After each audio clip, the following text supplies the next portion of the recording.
Hello student, I am SB your coach and you are watching the Smartest College YouTube channel. I hope you will be fine and I also in a good condition. I am going to describe a unique things in this video. Let's begin. Hello friends, स्वागत है आपका इस video में। मैं उसबी और आप देख रहे हैं स्मार्ट स्कॉलर यूट्यूब चैनल। आज हम आपको पढ़ाएंगे कि इट और देयर का यूज क्या होता है। ठीक है, इट और देयर का यूज देखेंगे। देखिए, use of it and there.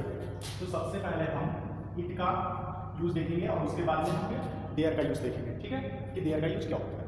तो इट का यूज आपने यूजुअली सुना होगा कि इट का यूज हम वहाँ करते हैं जहाँ हमको किसी भी निर्जीव वस्तु के बारे में जानकारी देनी होती है, उसके बारे में कुछ कहना होता है। जैसे कि आपको बताते हैं एग्जाम्पल के तौर पर। देखिए, एग्जाम्पल हम यहाँ पर लिखते हैं। एग्जाम्पल नंबर 1 लिखते हैं कि यह एक कलम है। अगर इस तरह से हम एग्जाम्पल लेते हैं, यहाँ एक कलम है, तो यहाँ पर आपको सिखाया गया कि कलम जो है वह एक निर्जीव वस्तु है। ठीक है, तो इसके लिए यहाँ पर यह का जो सेंस दे रहा है, इस जगह पर हम इट का यूज करेंगे। यही सीखा है, तो चलिए बना लेते हैं। देखिए यहाँ पर इट इज अ पेन। ठीक, यहाँ तक आपका जो है डाउट क्लियर है कि इट इज अ पेन ही होता है। ठीक, लेकिन हम आपको इससे और भी ज़्यादा मल्टीपल से यूज सिखाने वाले हैं इट का, कि इट का यूज हम कहाँ कर सकते हैं। तो बेसिकली आइए हम देखते हैं कि इट का यूज कहाँ कर सकते हैं। ठीक है, तो इट का आप परिचय जान लीजिए कि इट जो होता है, इट एक इंट्रोडक्टरी सब्जेक्ट होता है। क्या होता है? इंट्रोडक्टरी सब्जेक्ट के तौर से काम करता है। ये इंट्रोडक्टरी सब्जेक्ट, यहाँ से आप देख रहे हो इंट्रोडक्टरी सब्जेक्ट। ठीक है, और यह तब हम यूज करते हैं जब मान लीजिए इसको यहाँ पर लिखा है कि इट इज अ पेन। ठीक है, तो इसको हम ऐसे भी लिख सकते हैं कि दिस इज अ पेन। ठीक है, इसको ऐसे भी लिखा जा सकता है, दिस इज अ पेन। दिख रहा है आप लोगों को? This is a pen. ठीक, अब यहाँ पर बात आती है कि जब यहाँ पर इट इज अ पेन सही है, तो फिर दिस इज अ पेन कैसे सही हो सकता है? ठीक है, तो इस कॉन्सेप्ट को समझने के लिए आपको यह चीज समझना चाहिए। देखिए, यहाँ पर हम चाहे दिस इज अ पेन लिखें, चाहे इट इज अ पेन लिखें, ठीक है, ये दोनों मायने में सही हो सकता है। ठीक है, इसमें आपको परेशान नहीं होना है। इट का यूज और देखिए, जैसे कि हम इट का यूज तब करते हैं जब हमें दिस को रिप्लेस करना होता है। कब? जैसे कि मान लीजिए कि एक ही सेंटेंस में 2 क्लाउज है। ठीक है, क्लाउज जो वाक्य खंड जिसको कहते हैं, सेंटेंस मीन्स वाक्य, और क्लाउज मीन्स जो वाक्य खंड होता है। ठीक है, तो वाक्य खंड हम देखेंगे, इससे थोड़ा सा बड़ा सेंटेंस लेते हैं। जैसे कि यहाँ पर देखिए एग्जाम्पल हमारा दूसरा रहेगा, यहाँ एक टेबल है, यहाँ पर हमारा एक सेंटेंस जो है पूर्ण हो रहा है। यहाँ पर हमने पूर्ण विराम लगा दिया, यह एक टेबल है। इसके बाद में हम लिखते हैं फिर से कि यह टेबल काला है। ये हमने लिख दिया कि यह एक टेबल है और यह टेबल काला है। चलिए, अब इसको समझने के लिए थोड़ा सा आगे चलते हैं कि यहाँ पर इट का यूज हम कैसे कर पाएंगे, वो भी दिस को रिप्लेसमेंट करके। तो चलिए, यहाँ पर हम लिखेंगे this is a table, this is a table. ठीक है, दिस इज अ टेबल। अब इतना कंप्लीट हो जाने के बाद में इंग्लिश का रूल यह कहता है कि जब हम एक बार यहाँ यूज कर रहे हैं सब्जेक्ट को, ये दोबारा से रेपिटेशन ना हो, इसका रेपिटेशन रोकने के लिए इट मिला है हमको, तो इट का यूज कर लेंगे। ठीक है, अब इट का यहाँ पर यूज करेंगे इस तरह से। जैसे एक बार यहाँ पर दिस यूज कर चुके हैं, तो इसी वर्ड का दोबारा से रिपीट ना हो, रिपीटेशन ना हो, इसलिए हम यहाँ पर इट का यूज करेंगे। दिस इज अ टेबल, इसका मतलब हो गया यहाँ एक टेबल है। उसके बाद में यहाँ पर दूसरा लिखेंगे इट इज ब्लैक। ठीक है, यहाँ एक टेबल है और क्या काला है। इस तरह से इट का यूज करते हैं। अब दूसरी सिचुएशन में मान लीजिए कि आप कहीं पर टहलने गए हैं, घूमने गए हैं। ठीक है, और घूमते हुए आपके साथ में कोई मान लीजिए मम्मी या आपकी जो है सिस्टर है। ठीक है, अब वहाँ पर आपका कोई फ्रेंड मिल गया। ठीक है, वहाँ पर कोई फ्रेंड मिला और उसने आपका कॉन्टैक्ट नंबर लिया, और उसके बाद में जब आप घर पहुँचे तब उसने कॉल किया। ठीक है, जब आप घर पहुँचेंगे तो वो कॉल करेगा और फिर बात होती है उससे। तो जो भी था आपके पास में, जैसे सिस्टर या फिर मदर आपकी जो भी थी, वो आपसे पूछती हैं कि बेटा कौन है। तो उस कंडीशन में जब आपको जवाब देना होगा कि ये वही है जिससे हम मिले थे, यह वही है जिससे हम मिले थे। अब इस सिचुएशन में भी इट का यूज करके बनाते हैं, जैसे कि यह वही तो है जिससे हम मिले थे। अब इस बात को कहना है तो यहाँ पर इट का यूज होगा। ठीक है, देखिए कैसे, इट इज। अब यहाँ पर बताइए कि वही है, उसके बारे में कह रहे हैं, तो बताइए कि यहाँ पर ही यूज होगा या हिम। कमेंट करके जरूर बताइएगा कि इसके साथ कितने लोग हैं। लेकिन मैं आपको एक चीज क्लियर कर देना चाहता हूँ कि इट के बाद हमेशा सब्जेक्टिव केस यूज होता है जब इस तरह के सेंटेंसेस होते हैं।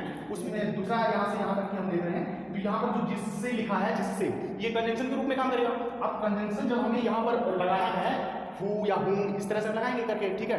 तो यहाँ पर कंजंक्शन लगाने से पहले इस बात को आप ध्यान रखिए कि उससे पहले सब्जेक्टिव केस आता है, सब्जेक्टिव केस ना कि ऑब्जेक्टिव केस। अगर ऑब्जेक्टिव केस लगाएंगे तो आपका सेंटेंस टोटली 110% गलत हो जाएगा।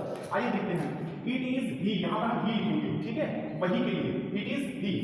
इट इज ही, इसका ही मतलब होता है वही तो है, इट इज ही या वही तो है, ठीक। इसके बाद अब ये वही तो है इतना हो गया हमारा यहाँ तक। अब इसके बाद में जिससे हम मिले थे, जिससे हम मिले थे, अगर आपने कुछ सेंटेंस पढ़ रखा है तो आपको पता होगा कि जहाँ पर यहाँ पर देखिए मिले थे लगा हुआ है, मतलब पास्ट में है, ठीक है। और पास्ट भी कैसा है, तो ये पास्ट का सिंपल सेंटेंस है, इसको नॉर्मली बना सकते हो आप लोग, कोई टेंशन नहीं है। और अगर आपको ऐसा दिक्कत है तो आप हमारा चैनल को सब्सक्राइब कर लीजिए, हम आगे इसका वीडियो लेकर के आएंगे, उसमें आप सीख सकते हैं। पहले आपको बेसिक क्लियर कर दें, ओके। तो चलिए यहाँ पर देखते हैं, इट इज ही, ठीक है, हु जिससे मतलब हु मेट मी, ठीक, इस तरह से यूज होगा। It is he who met me, ये वही तो है जो मुझे मिला था, ठीक है, जिससे हम मिले थे। बात दोनों एक ही है, वो मुझसे मिले या मैं उससे मिलूं, क्योंकि दोनों लोग बाहर मुलाकात हुई है, किसी के लिए कोई नहीं गया था, ना तो वो मेरे लिए आया था ना मैं उसके लिए गया था, तो बात तो दोनों बराबर ही है, ठीक है। तो यहाँ पर इस तरह से लिख सकते हैं, it is he who met me. Met meet मतलब होता है मिलना, मेट मतलब मिला था, ठीक है। ये कंप्लीट हो गया। इतना सीख लेने के बाद अब हम आपको ले चलते हैं कि इट के और कितने यूज किए जा सकते हैं, वो आपके लिए और भी बेटर रहेगा। चलिए अब इट का यूज कहाँ कहाँ पर किया जा सकता है, किसके साथ किया जा सकता है, वो देखिए। अब इट का यूज आप तब कर सकते हैं जब आपको टाइम बताना हो, ठीक है। क्या बताना हो, टाइम, टाइम के लिए कर सकते हैं। इसके बाद में यदि आपको कोई महीने का नाम बताना है, एज लाइक जनवरी, फरवरी, मार्च, इटीसी, ठीक है, तो यहाँ पर हम मंथ नेम बताने के लिए भी यूज करते हैं, ठीक है। मंथ नेम बताना हो, चलिए कि यह जनवरी का महीना है या जाड़े के दिन थे, इस तरह से मौसम को बताना हो, मान लीजिए, है ना। अगर आपको मौसम बताना है, यहाँ पर हम ले लेते हैं इस तरह जाड़े का मौसम है, तो विंटर सीजन, मान लीजिए कोई सीजन के साथ में लगाना हो तो भी इट का प्रयोग किया जा सकता है, ठीक है। कोई भी हमको ईयर बताना हो, ईयर, ठीक है, ईयर जैसे कि 1940, 1980, 2022, ठीक है, एवरीथिंग। तो इस तरह से भी हम इट का यूज कर सकते हैं, ठीक। अब देखिए कि हम सबसे पहले आपको टाइम के साथ यूज बताते हैं कि टाइम के साथ यूज करते हैं तो कैसे करते हैं। यहाँ पर हम आपके लिए एक घड़ी बना देते हैं, ठीक है। यहाँ पर देखिए एक घड़ी बनी हुई है 12, 3, 9, आपकी घड़ी तैयार है, ठीक है। इस तरह से अगर आपको कहना हो कि इस समय 12 बजे हैं, कितना बजा है, 12, ठीक, अभी 12 बजे हैं, लिखते हैं यहाँ पर अभी 12 बजे हैं। अगर इस तरह से आपको एग्जांपल मिले तो आप कहेंगे इट इज जस्ट 12 o'clock, ठीक है। इट इज जस्ट 12 भी बोल सकते हैं, ये कभी गलत नहीं होगा। तो देखिए यहाँ पर इट का यूज करके बनाएंगे, यहाँ पर इट इज 12 और o'clock भी लगा सकते हैं, नो प्रॉब्लम है, ठीक। It is 12 o'clock। Second example देखिए कि यदि इसमें कुछ टाइम बीत जाता है, मान लीजिए कि अभी हमारा 12 बजे था, ठीक है, अभी 12 बजे थे, अब इसके बाद में टाइम चेंज कर दें, हम बोल दें कि यहाँ पर 6:30 बजे हैं, 5:45 बजे हैं, इस तरह के टाइम बताने होते हैं, तब आप इंग्लिश में टाइम कैसे बताएंगे, आइए उसको भी देखते हैं। मान लीजिए कि यहाँ पर हमारा 6 बज करके कितना हुआ है, 15 मिनट, 6 बज करके कितना मिनट हुआ, 15 मिनट। आपको पता है कि 1 घंटे में कितने मिनट्स होते हैं, 60 मिनट्स, राइट। अगर आप देखिए यहाँ पर 60 मिनट होते हैं, तो यहाँ पर 4 भागों में आपको ये घड़ी बटी हुई दिख रही होगी, ठीक है, ठीक। अब इसको अगर हम 4 से भाग दें 60 को, कितने को, 60 को अगर 4 से यहाँ पर डिवाइड कर दें तो हमारा कितना आएगा, 15 मिनट्स, ठीक है। 15 मिनट्स मीन्स कि ये जो 60 का है 1/4 है, ठीक है, 1/4 है, ठीक। तो इसको हम क्वार्टर बोल सकते हैं कि नहीं, क्योंकि एक का जो 1/4 होता है कोई एक चीज का, उसको हम क्वार्टर बोलते हैं, ठीक। तो यहाँ पर हम इसको क्वार्टर बोल सकते हैं, ठीक। 15 मिनट में क्या बोल सकते हैं, क्वार्टर। तो यहाँ पर 6 बज करके 15 मिनट हुए हैं, ऐसा आपको दिख रहा है इस घड़ी के अंदर। तो यहाँ पर लिखना होगा हमको कि 6 बज करके 15 मिनट हुए हैं, देखिए, ठीक। अभी 6 बजकर 15 मिनट हुए हैं या फिर 6 बजे हैं हुए हैं, ये आप दोनों तरीके से बोल सकते हैं, ठीक है। लेकिन बेसिकली जो इंग्लिश में आपका सेंटेंस बनेगा वो सेम एज इट इज बनेगा जैसा कि नॉर्मली बनता है। तो देखिए कैसे बनाएंगे इसको, तो इसको लिखेंगे इट इज। अब यहां पर जो आपका ये 15 मिनट बीत चुका है, जैसे कि हमने बताया क्वार्टर बोलते हैं, ठीक है, ये 1/4 को क्वार्टर बोलते हैं, 1 घंटे का तो चौथाई भाग ही हुआ भाई 15 मिनट। तो यहाँ पर इट इज क्वार्टर जो बीत गया है उसको पास्ट लिखेंगे, ठीक है। अगर ज्यादा है टाइम, जैसे 6 बजे ज्यादा है तो पास्ट का यूज करेंगे, ठीक है। अब चलिए देखते हैं, देखिए इट इज क्वार्टर पास्ट कितना बजा है इसके बाद में वो लिखेंगे, ठीक है। It is quarter past 6, it is quarter past 6। यहां पर हमने अल्फाबेटिकल लिखा है। If you want then you can use here the numeric letters like 6, 7 जो भी हो आपकी घड़ी में बजा दिखा रहा हो आप वो यूज कर सकते हैं, राइट। तो चलिए इसके बाद में और भी देखते हैं। मान लीजिए कि यहाँ पर 15 मिनट का होता तब ये कम होता तो क्या करते, तो उसको भी देखिए। मान लीजिए कि यहाँ पर 15 मिनट जो है 6 बजने में कम है, ठीक है। यहाँ पर 15 मिनट कम है, यहाँ से थोड़ा सा हटा देते हैं यहाँ पर, ठीक है। और यहाँ पर देखिए 6 बजने में 15 मिनट कम है, ठीक है। तो यहाँ पर अभी हम लिख रहे थे कि it is quarter past to 6, it is quarter past 6, ठीक है। इस तरह से लिख रहे थे कि आपको कहना हो कि 5:45 बजे या फिर 6 बजने में 15 मिनट बाकी है अभी, तो इसको देखिए कैसे लिखते हैं, ठीक है। इस तरह से टिक, अभी 5:45 बजे हैं आप यूज कर सकते हैं, या फिर 15 मिनट बाकी है 6 बजने में। ये दोनों बनाने का जो तरीका होगा वो सेम होगा, ठीक है। अब यहां पर इसको लिखेंगे। अब कितना बाकी देखिए, हमने अभी बताया था कि 15 मिनट यहां पर भी बाकी है, कम है, ठीक है। तब हम इसको 2 लगा के यूज करते हैं, जैसे 6 बजने में बाकी है, ठीक है, तो 2 6, 7 बजने में बाकी है तो 2 7, 8 बजने में बाकी है तो 2 8, राइट। इस तरह से यूज करेंगे। और बाकी जो आपको यहाँ पर पैमाना से बताया था कि 60/4 इज इक्वल टू 1/4 जो आता है 15, राइट। तो उसको यूज करने के लिए देखिए ऐसे करेंगे, इट इज क्वार्टर टू 6, ठीक है। 6 बज जो 6 है आपका 6 o'clock होने में हमारा कितना है क्वार्टर टाइम, सिर्फ 1 आवर का क्वार्टर बाकी है, मतलब 15 मिनट बाकी है, ठीक है। या फिर कह लीजिए कि अभी पौने 6 बजे हैं, राइट। ये दोनों तरीके से यूज कर सकते हैं। इट इज क्वार्टर टू 6, ठीक है, इट इज क्वार्टर टू 6 मतलब हुआ है कि 5:45 बजे। आप इसमें देखिए कि अगर इसमें जो है कहीं अलग अलग सीमा होती, जैसे कि ये इस तरह से ना होकर के, जैसे 15 मिनट ना होकर के या 15 मिनट ऊपर ना होकर के नीचे ना होकर के, ये ऐसे होता 12 मिनट हुआ। जब 5 के मल्टीपल्स मिनट हुए होंगे तब हम इस तरह से यूज कर सकते हैं। जैसे कि यहाँ पर 30 मिनट बाकी हो या 30 मिनट हो गया हो तो हाफ, ठीक है, उसका आधा है क्वार्टर, ठीक है। इस तरह से हम यूज करते थे। अब अगर इसमें कम हो जाए, मान लीजिए 15 के बजाय 14 हो जाए, 13 हो जाए, तो ये 5 के मल्टीपल्स तो हुए नहीं, तो उस कंडीशन में हम मिनट का यूज करते हैं, राइट। तब मिनट का यूज करते हैं। मान लीजिए कि यहाँ पर हमको कहना होगा कि अभी जो है 6 बजकर के कितना मिनट हुआ है, 6 बजकर के यहाँ पर 12 मिनट हुआ है। इस तरह से पहले इस जगह पर हमें 12 मिनट हुआ है, अगर ऐसा कहना हो तब हम इसको कैसे यूज करेंगे। देखिए 6:12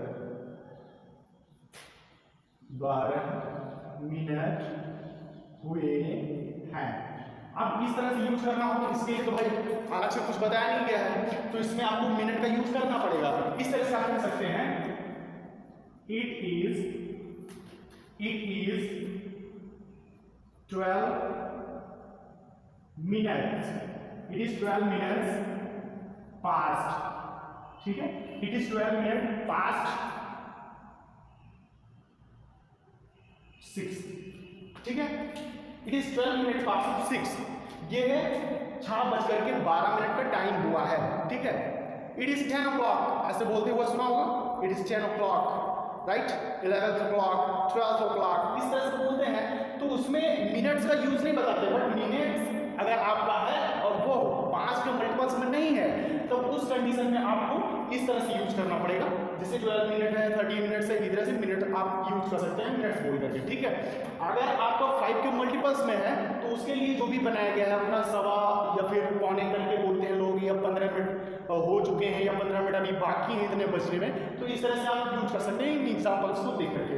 इसके बाद में चलिए हम दूसरे एग्जाम्पल्स देखते हैं कि मंथ वगैरह में कैसे यूज कर सकते हैं इसको, ठीक है। अब यहाँ पर देखिए मंथ नेम के साथ कैसे यूज करते हैं। मान लीजिए आपको कह रहा है कि यह जनवरी का महीना है, अभी हम इट से शुरू करेंगे, ठीक है। यह जनवरी का महीना है, इसको भी इट से ही शुरू करके बनाएंगे। और कैसे बनाएंगे? It is month of January, it is month of January, या फिर इट इज जनवरी भी बोल सकते हैं। इट इज जनवरी, ये दोनों सही होंगे, ठीक है। इट इज जनवरी भी सही होगा आपका, इट इज जनवरी, ठीक है। इट इज जनवरी ये भी सही है, इसमें भी कोई दिक्कत नहीं है। इट इज जनवरी, ठीक। तो इस तरह से यूज कर सकते हैं। अगर कोई भी जो है मंथ हो तो आप उसके साथ यूज कर सकते हैं। आइए यहाँ पर जैसे कि यहाँ पर लिखा हुआ है विंटर, ठीक है, कोई मौसम हो तब कैसे यूज कर सकते हैं। मान लीजिए कहीं कहानी सुना होगा आपने, तो ऐसा लिखा होता है कि जाड़े के दिन थे, मैं और नानी हम लोग बाग में टहलने गए, इस तरह से होता है। तो उस जगह पर अगर हमको यूज करना है कोई भी मौसम का नाम और बताना है कि ये जाड़े का मौसम था, बरसात का मौसम था, एवरीथिंग कुछ भी हो सकता है सीजन्स, ठीक है, मौसम में, क्लाइमेट में कुछ भी, तो उस कंडीशन में इट का यूज करेंगे। मान लीजिए जैसे कि जाड़े के दिन थे, ऐसा कहानी आपको बनानी है कि यूज करनी है, तो देखो ये जाड़े के मौसम थे, ठीक है, जैसे कि जाड़े का मौसम था, जाड़े का मौसम था, इस तरह से आपको बोलना हो तो आप यूज करेंगे इट वॉज था के लिए वॉज का यूज कर रहे हैं। वॉज मतलब था होता है।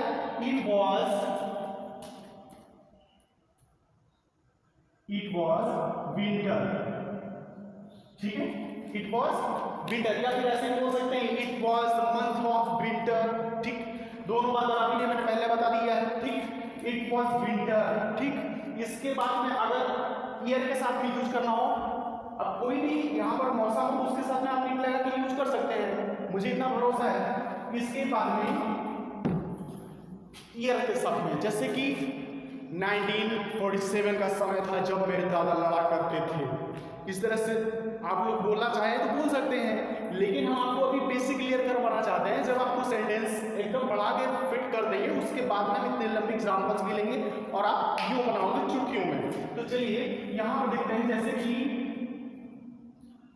इट वॉज 1947, इस तरह से इट वॉज 1947 मतलब कि 1947 का टाइम था, यूज कर सकते हैं, ठीक। इसके बाद में आप दियर के यूज पे चल रहे हैं। दियर का यूज भी इसी तरह से बड़ा ही चार्मिंग एंड इंटाइसिंग और यूजफुल है आपके लिए, बड़ी ही इंफॉर्मेटिव क्लास हो रही है। दियर का यूज करने के लिए एक दियर जो आप आज तक पढ़ते आए हैं, और सीवेंट देयर सब्जेक्ट का अभाव हो, उस कंडीशन में हम करने वाला कोई नहीं, हम तो एक कहानी सुना रहे हैं। एक रहे राजा, देयर वाज अ किंग, जो पटना में रहता था, who lived in पटना। तो आप नेक्स्ट वीडियो के लिए इस चैनल को सब्सक्राइब कीजिए, और अगर इसमें कोई त्रुटि हुई हो या आपको कोई चीज़ ना समझ में आई हो तो उसको हम दोबारा से वीडियो बना देंगे। इसके लिए आप कमेंट बॉक्स में अपनी राय जरूर डालें। वीडियो सही लगा हो तो भी, गलत लगा हो तो डिसलाइक करके जाना, लेकिन कुछ प्रक्रिया दे के जाना, जिससे हमको मोटिवेशन मिलता है और हम आपके लिए यूजफुल कंटेंट को ला पाते हैं। तो चलिए आज की क्लास यहीं तक, हम मिलेंगे इसकी नेक्स्ट वीडियो में, तब तक